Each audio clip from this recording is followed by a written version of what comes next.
So what can clearly be read now as an act of reprisal punishment, an act that would numb any parent of school-going children, an act that should numb right-thinking members of any civic society. A school teacher in Uttar Pradesh's Sambhal district was arrested on the 28th of September for allegedly instructing a class 5 Muslim student to slap a Hindu classmate as part of punishment for not answering a question that Shaista had asked. The teacher Shaista, herself a Muslim, was employed with a private school in Dugawar village. Now, as per the police, allegedly, she was inciting communal hatred by engaging 2 children. Correct, she did exactly that. The victim's father lodged a complaint saying the incident has hurt his son's religious sentiments. Now, the father claims that the class teacher got his son, a Hindu, slapped by a Muslim student to make a communal point after he could not answer a question by her. Based on the complaint, an FIR under IPC sections 153, promoting enmity between different groups on grounds of religious race, etc., and under IPC 323, voluntarily causing hurt. Under these 2 sections, this FIR was lodged against the accused teacher. Shaista, as she should have, was arrested with immediate alacrity by the Uttar Pradesh police. मैंने एक चीज सुनाई नहीं थी, जिस वजह से ma'am ने हमें खड़ा कर दिया था पीछे वाले, और हमारे पीछे वाली सीट पे बच्चे बैठने वाले से कहा कि उसे जाकर इसके ठीक से थप्पड़ लगाओ, तो उसने मेरे दोनों गालों पर एक एक थप्पड़ लगाए और मेरे पास जो बैठा था उसके भी लगाए। सर, बच्चे मुझे पूरा तो पता नहीं क्लास का क्या हुआ था, लेकिन जब मुझे कल बच्चे ने बताया सुस्त था मेरा बच्चा बहुत, तो मैंने उससे पूछा कि बेटे तुम इतने सुस्त क्यों हो, तो उसने बताया कि मेरी मैडम ने मेरे कुछ लेसन ना सुनाने पर साथ के सहपाठी से 2 कसकर चांटे मारने के लिए कहा। अपनी सोच से मैंने फिर एक तहरीर बनाई, अपने घर एप्लीकेशन बनाई और मैं जाकर थाने में देकर रसमोली ये लिखा उसमें कि मेरे बच्चे को आप 2 थप्पड़ के 3 थप्पड़ लगा देती है, लेकिन टीचर लगाती हूँ, किसी बच्चे से ना लगवाती। Now, right in the beginning of the show, I did say that this could be read as an act of reprisal punishment. Why do I say that? Shaista, a blot for an educationist, seemingly followed another woman, another teacher from an adjoining district. If Sambhal district is there, right adjoining Muzaffarnagar district. A school not very far off from her own. The difference, the only difference here, was the teacher belonged to a different faith and the children, where their faith was concerned, was reversed. And she allegedly had made a Hindu student slap a Muslim child. In what was a harrowing video from Muzaffarnagar, Uttar Pradesh's Neha Public School, the principal in question, Tripta Tyagi, made a class 2nd student slap for an hour repeatedly of his own classmate on the direction of the principal, Tripta Tyagi, because he did not study his multiplication tables. The principal and the teacher in question of Neha Public School, Tripta Tyagi, at least in the video, could have been seen urging the students to beat up the child, citing his Muslim identity. In her defense, Tripta Tyagi has said that the video has been tampered with in order to stoke tensions, something which the police also said that there were other reasons. However, the Supreme Court, hearing a plea on the case, hit out at the Uttar Pradesh government and called the incident a failure on the part of the state. The top court said there was prima facie case of failure on the part of the UP government in complying with the provisions of the Right to Education Act, which deals with providing quality, free and compulsory education to children up to 14 years without any discrimination on the basis of caste and creed. Now both Shaista from Sambhal and Tripta Tyagi from Muzaffarnagar have not just, both of them, if we bring both these women together, have not just shamed their community of being a guru imparting knowledge, but both Shaista and Tripta have shamed humanity by not just allowing, but themselves teaching lessons of hate. So we ask the very obvious question. Teacher Shaista has been arrested and that is great. Teacher Tripta Tyagi ka number kab aayega? Why is Tripta Tyagi still free? Joining us live right now is Tehseen Poonawala, political analyst, Desh Ratan Nigam, lawyer and political analyst, Vikram Singh, security expert and former DGP. Before I cut across to Tehseen and Mr. Nigam, I'd like to get in Vikram Singh into this conversation. Vikram Singh, the police has taken exemplary action, especially at the back of an FIR, a complaint which was lodged by the father of this young child, which the incident that has happened today. And immediately, Shaista has been arrested for flaring communal tension and causing voluntary harm. But having said that, which, Vikram Singh, is super, because a lesson needs to be immediately imparted on anyone resorting to something like this. But one does wonder what happened at the part of Tripta Tyagi. Yes, the father of that young child says he doesn't want to get into any police case, doesn't want to register any complaint. But the Supreme Court's words on that, Vikram Singh, are enough. The police could have taken suo motu action and arrested Tripta Tyagi. Preeti, good evening. I think in your opening remarks, you have explained very lucidly both Shaista and Tripta have shamed not only their respective communities, but their noble profession as well. What happened to Shaista? Yes, of course, she had it coming. But in case of Tripta, yes, the million-dollar question is, why was the FIR not lodged suo motu by the police themselves? And in fact, in one of my debates I mentioned, it was the job of the police, even if the father was reluctant to lodge the FIR, it was the job of the police to lodge the FIR suo motu, ensure that Tripta is put behind bars. Otherwise, this will have a cascading effect and give the impression that the state is not serious about apprehending these lumpen elements in society who use a communal card even in the highest and the most respected temple of learning. And yes, the police were caught on the wrong foot when it came to Tripta Tyagi, and here I would say that they were proactive. I would say that I would have been very satisfied if this proactive approach was discernible in the case of Tripta Tyagi. Sadly and tragically it was missing, and that erodes the credibility of the local police. That erodes, in fact, the impartiality, the reputation of impartiality of the local police. That also questions why this arrest, this FIR, everything happening before you could say Jack Robinson, and why in case of Tripta Tyagi, you were dragging your feet, which is just not condonable, which is just not acceptable, Preeti. You very rightly said that the days of using this brutality in schools are long over. My generation was brought up on caning, cold bath and bad food, but those days are now over. Those were the days of the British Raj. Those were and the follow-up. But today, these things are unacceptable, and any teacher who would be thinking or even trying to do anything like that would be in very serious trouble, as in the case of Shaista and Tripta. I do hope that the police have learned their very bitter lessons now, that you have to be equality before law, whether it is Shaista or Tripta, both are equal before law. I want to cut across to Tehseen, and then we'll go to Desh Ratan Nigam. Tehseen, these are, of course, teachers of hate, both of them. It's strange and it's ironic that they come from different religion, but the core of their being is exactly the same, full of hate. So, Preeti, I often say one thing, that there is a horseshoe theory. So for the rowdy right and the loony left, that think they're very far away from each other. If you look at the horseshoe, they're actually very close to each other, just like the ends of the horseshoe. So while both are extreme at their ends and they think that they're very far away from the other, they're mirror images of the other. And I agree with the former DGP that the UP police acted in case of Shaista, and well done. But it just refused to act in case of Tripta. And please don't say that the father did not file an FIR for the young child in case of Tripta, simply because this was a suo motu offense. And the police should have taken a suo motu offense and should have arrested Tripta Tyagi ji. This also shows governance in Uttar Pradesh. It is now obvious that the holiest book of our land, the Constitution of India, is not followed in Uttar Pradesh. This is a state where routinely encounters take place. You've had a gangster killed on live television. Till now, nothing has transpired out of it. Weapons are easily available. The state is in utter chaos. And I think that something needs to be done, because if the Constitution is going to be taken for granted in this way, then we are in very serious trouble. There is some disturbance, Preeti.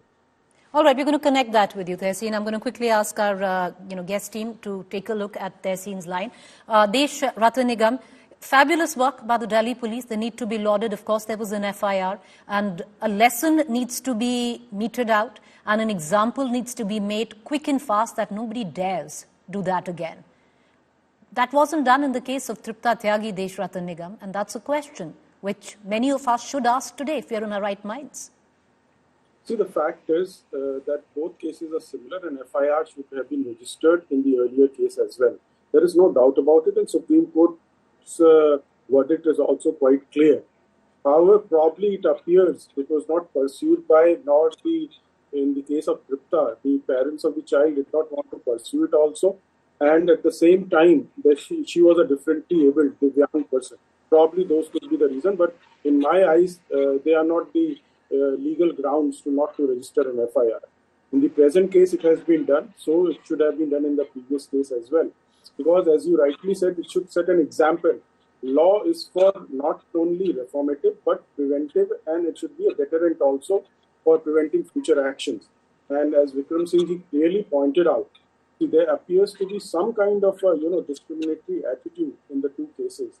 And if you have to establish rule of law, the principle of equality as enshrined in the Constitution has to be followed. There cannot be any two ways about it. And once this happens, then you will not see such kind of cases, taking place even in the future or in the present. So therefore, these are the few things that have to be kept in mind, and police needs to be sensitized. If you recall, the police reforms in the police has to be brought in, not at the higher level, but at the lower level. The sensitization, the law, the awareness of the law. In number of cases we had seen even in the past where the Supreme Court has passed the law, but that those were not being followed at the lower level. So these are the things that one has to keep in mind, and those reforms, if you look at Prakash Singh's committee and everything, those reforms have to take place at the grassroots level. At the upper level, people are aware of it, but at the lower level, I believe a lot of sensitization and awareness of the law has to take place. Tehseen, you want to make a point, and I'll go back to Mr. Vikram Singh after that. Go ahead, make your point. No, the point is well taken that there must be sensitization of the police force at both the lower level and upper level, or whichever level. But look, this is a state where routinely those in constitutional posts, the highest constitutional posts, sort of make one section of community villains. In Uttar Pradesh was the famous remark of Shamshan Kabristan. This is the highest office of the country. You routinely have names of cities changed because they come across as representing a particular religion. So this is a state where bigotry to an extent is even encouraged by those in constitutional posts or elected representatives. What do you expect the police to do? The police are only following their masters. What sensitization? When you routinely have statements in parliament from the ruling party MP that's in government in Uttar Pradesh, calling another member of parliament all sorts of racial slurs which are associated with a religion, and no action is taken. So when you say that the lower level police officers need to be sensitized, they are only looking at what their superiors and those elected are doing. And therein is the problem. You cannot have hate and think hate will only be limited to our little electioneering. When you start a fire, when you start hate spreads like a wildfire. Look at what's happening in Manipur. The chief minister's tweets are deleted, but Manipur is still burning. The same chief minister who's spread hate with his tweets, yesterday's house was attacked. So there is a problem with hate, and unless we don't get down to stopping hate, you're going to see the spread from the top to the bottom. Vikram Singh, I just want to ask you, because many right now will turn around, especially because hypocrisy when it comes down to hate is very rampant nowadays. There will be a lot which will stand in and say, great, Shaista is arrested, but the same will completely go mum when it comes down to what Tripta Tyagi did and why is she free. Not a question will be asked on that account. I want to ask you a very direct question, sir. The police in Uttar Pradesh Muzaffarnagar, how could they have taken immediate suo motu action and went in and arrested Tripta Tyagi? Preeti, this question was asked to me in many debates, and I said it's very simple. Rule of law is very simple. 2 + 2 = 4. There is not much discretion. I give you a classic example. A dead body is found in a field. Do the police wait for the complainant to come up? No, they don't.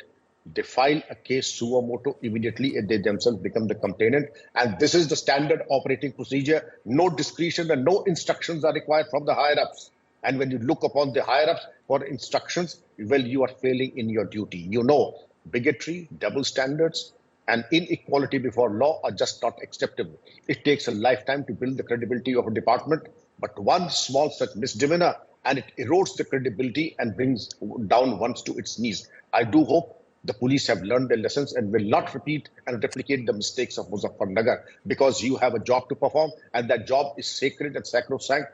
Please do not distinguish between one community and the other. Take pains to give the signal and do and walk your talk that all are, you belong to everyone and everyone belongs to you, equality before law. Deshrata Nigam, you know, very often it's said that no action is better than selective action. Because then you're nothing but a hypocrite. Preeti ji, in fact, you know what is happening today, that the hate speech is becoming a new norm in the society. And then we see a selective outrage on the issues. And if a particular, you know, A community does it, there is more outrage. And if a B community does it, it is lesser outrage. We have to see all these incidents from the same lens so that at least a common action can be taken. Now, the selection of, you know, outrage by certain section of politicians is something probably which is. But Deshrata Nigam, you know, sir, I'll interrupt you here. It's not politicians. It's all of us. It's you and I on most good days and bad. No, yes, I'm talking the general, you know, the outlook of our society that I'm talking about. And that society is now accepting that hate speech from whichever quarter it is coming. And it has become a kind of a norm. And certainly, you know, what is a hate speech has not been very clearly defined. We need a law on the subject where it is clearly defined. There are few, you know, judgments which talk about when the particular case comes, this is a hate speech, this is not a hate speech. So it has got to be codified. What is a hate speech? And then, you know, kind of a concrete law can come defining in the IPC what is hate speech. Now it is all spread over. So we do require certain kind of revisit on this subject so that the people also understand what is a hate speech. There is a very thin line, you know, you just cross it without realizing it. Some do realize, some don't realize. So therefore, as I said, we do require a deep thought on it. Maybe Law Commission can get into it and define it and recommend to the Government of India. But Deshrata Nigam, I'll ask you a direct question. I'll bring in Tehseen as well. You know, I understand, sir, you're making perfect points, you know, and they sound really good. But instead of getting into the Law Commission and getting into what is this, there needs to be sensitization. Take action. What is stopping today the Yogi Adityanath government to crack down and take swift action? Tripta Tyagi should have been behind bars a month ago. See, I told you that there could have been some reason because the family never wanted, and probably the police also got, you know, slightly relaxed. And although under the law they are under compulsion to take us home. The Supreme Court has just said it, sir. They have slammed the Uttar Pradesh government for inaction on this case. No, certainly. See, there is no doubt on that aspect. Me and you and I think everybody is on the same page so far as this is concerned. There is a dereliction of duty on the part of the police there in UP, and it should have been rectified. But probably because of the reason I said in my earlier part of my discussion, there could have been some, you know, kind of leeway given that should not have been done. It should create an example, and it should at the same time, you know, prevent such kind of incidents happening in the future. Tehseen, you want to make a point? Come in, please. For one, Preeti, one is either pregnant or not pregnant. You can't be half pregnant. So either you followed up with the law of the land or you haven't followed up with the law of the land. You cannot half follow up with the law of the land and for whatever reasons then not followed up with the law of the land. That's point number one. But point number two, to what Mr. Deshrata Nigam ji said about the hate speech. The hate speech case judgment of the Honorable Supreme Court is on my name. I would move Supreme Court and mob violence, and then the hate speech judgment came out. It's on my name. And the Honorable Supreme Court was very clear in its guidelines of what constitutes hate speech. After this, the Honorable Supreme Court asked me to go to the Home Secretary, and I went to the Home Secretary. We made the laws. Do you know what happened? The most respected Home Minister Amit Shah ji got up in Parliament and said, we don't need any such laws. So the Supreme Court judgment was taken for granted by none other than the Home Minister of India, Amit Shah ji. The question to ask is just two. Who benefits from hate speech? Which political party? And the answer is very clear. Bharatiya Janata Party. Point number two, where you don't need a law commission. The Supreme Court has said what is hate speech. It's gone tough on it. It's on my name. Why don't you form the laws and codified. Why do you need the law commission to come in? And it is not, and it's common sense, Preeti. If you slap a child and bring in communal hate, that constitutes an offense. That requires no Supreme Court or Law Commission or Amit Shah ji or Yogi Adityanath ji intervention. That requires intervention by a beat level constable to pick up the police. All right. Appreciate all three gentlemen for joining us. Thank you. I'm terribly out of time, Mr. Nigam. I apologize. I appreciate all three of you for taking the time out and joining us. It's a good day. We had all three panelists on the same page. But, it's a question that we're going to leave our viewers with. That, when you look at it with a very straight lens, there can't be selective punishment. There cannot be hypocrisy when it comes down to hate. So for those of you who stood up today and said, great that Shaista has been arrested, and she should have, because she's a teacher of hate. But if the likes of you were quiet and smiling coyly when Tripta Tyagi was let off, then shut up and sit down. A quick break. Stay with us. Up next, Rahul Kanwar.